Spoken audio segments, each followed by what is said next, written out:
Start. तो guys आज मैं लेके आया हूँ आपके लिए एक सैंपल पेपर और जिसके कुछ क्वेश्चंस हम सॉल्व करेंगे आज। उसका पहला पार्ट आपके सामने है सेक्शन ए। तो गाइस जो पहला क्वेश्चन है हमारे सामने वो कहता है कि the colour of solution observe after 30 minute placing zinc metal into CuSO4। Guys you know very well जो हमारे पास जिंक है ना और ये CuSO4, तो आप देखेंगे कि जिंक ज्यादा रिएक्टिव है Cu से, डिस्प्लेसमेंट रिएक्शन होगा, ZnSO4 बनेगा। लेकिन जब ZnSO4 बनेगा ना तो इसका खुद का जो कलर होता है वो कलरलेस होता है और जो सॉल्यूशन होगा वो कलरलेस में कन्वर्ट हो जाएगा। तो इसका जो ऑप्शन हमारा सही जाता है वो सही ऑप्शन है हमारा B.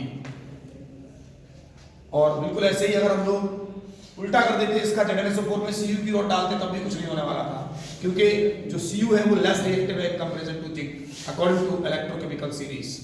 Second question is mild non corrosive basic salt is.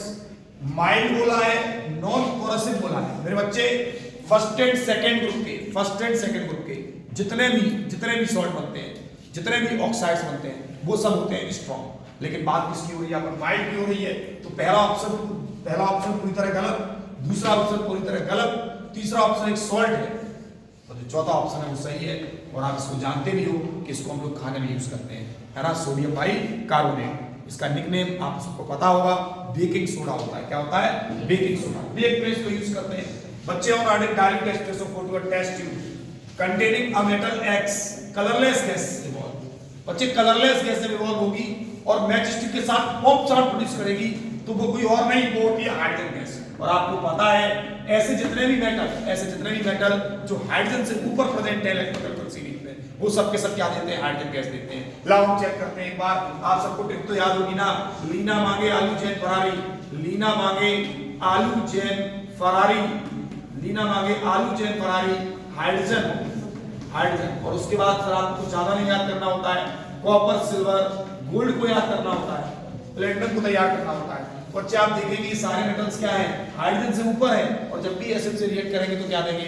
Hydrogen gas को प्रोड्यूस करेंगे। तो सही ऑप्शन जाता है वो, इसमें सोडियम भी हो सकता है और जिंक भी हो सकता है। लेकिन in laboratory to produce the hydrogen gas in large amount we are using the zinc, because it gives the large amount of hydrogen gas without any explosion. So the correct answer is zinc. Next question number 4. What which one of the following correctly representation of sodium oxide? My dear students, sodium oxide बनाना है तो सोचना नहीं है. You know very well sodium this is the Na plus while O this is the minus 2. So when you multiply to each other, you will get the Na2O. But here this is represented this way, 2Na and O. So guys, the right answer is you can see that this is the 2NaO. Here the 2Na positive and O minus 2. Na this is the 2,8,1 uses its 1 electron acquire Na positive. While oxygen acquire 2 electrons, so get O minus 2. Is it clear? So correct option is B. Now the next question. An element with atomic number बताना है कि basic oxides को बनाएगा। You know very well. Metal बनाते हैं क्या? Basic oxide. Non metal बनाते हैं क्या? Acidic oxide. और जो आपके एम्फोटेरिक होते हैं वो क्या बनाते हैं? दोनों बनाते हैं, बेसिक और एसिडिक ऑक्साइड। तो बताइए यहाँ पर मेटल का कॉन्फ़िगरेशन कौन सा है? तो मेटल का कॉन्फ़िगरेशन होता है D. This is the 281, this is the sodium.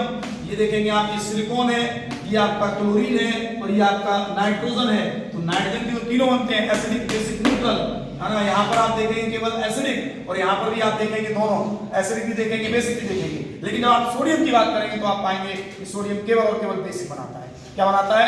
Basic, because it is the strictly metallic use करता है। Question number next, an element has 50% of electron in the third cell. कितना सरल सवाल मेरे बच्चे। नियम होता है कि सेकंड सेल में 8 इलेक्ट्रॉन को होना है। अगर सेकंड में 8 को होना है तो थर्ड वाली में कितने होंगे? 4 होंगे। और जैसे ही थर्ड वाली में 4 होंगे तो बच्चे आंसर हो जाएगा 14। सोचना नहीं है, 50% है ना, इसमें 8 है तो इसमें 4, तो this is the 14। Is it clear? Now the next question, generally food is broken and absorbed with in the body of the organism. हम सब जानते हैं पहले खाना खाएंगे, खाना खाने के बाद डाइजेस्ट करेंगे, उसके बाद ब्रोकन होगा, एब्सॉर्ब होगा। लेकिन कुछ ऑर्गेनिज्म ऐसे हैं जो बॉडी के बाहर इस काम को करते हैं, और जो बॉडी के बाहर इस काम को करते हैं, you know these are the saprophytes. वो सेप्रोफाइट्स होते हैं। और यहाँ पर सेप्रोफाइट देखने को लिए मिल रहा है जिसका नाम है मशरूम। क्लियर होना चाहिए। फंगस, ये फंगा ही है, सेप्रोफाइटिक नेचर का होता है। Receptors are usually usually located in the sex organs. We know very well there are 5 type of receptors. Phonoreceptors कान के लिए, है ना, इनको auditory receptor भी कहते हैं. Olfactory for nose, thigmo for touch, and gustatory for taste. So rice and represent the tongue for the taste. Next question. A forward parts to grow banana plants. Genetically similar मेरे बच्चे जब genetically similar बनाएंगे तब asexual reproduction कराएंगे. और asexual reproduction का मतलब होता है क्लोन का फॉर्मेशन. क्लोन का मतलब होता है जेनेटिकली एंड मॉर्फोलॉजिकली सिमिलर.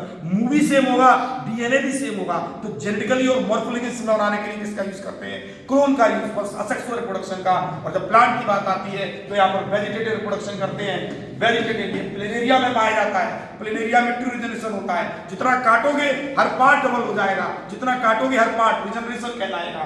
दूसरा बडिंग माने एक छोटी सी बड डेवलप होगी. हाइड्रा में देख पाएंगे ऐसी बडिंग को आप, हाइड्रा में देख पाएंगे, ईस्ट में देख पाएंगे आप. और वेजिटेटिव रिप्रोडक्शन में आप पार्ट को काटेंगे, जमीन में लगाएंगे, नया पौधा पाएंगे.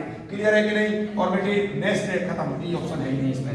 When a light enters the atmosphere, it strikes on the extremely particles which affect the rays of light in all possible directions. Oh my God, very simple question, my dear. इस phenomenon को हम लोग कहते हैं scattering of light. Scattering of light. So ये section A मैंने complete किया है. मैं सेकंड वीडियो में आपके लिए सेक्शन बी लेके आ रहा हूँ. Thank you.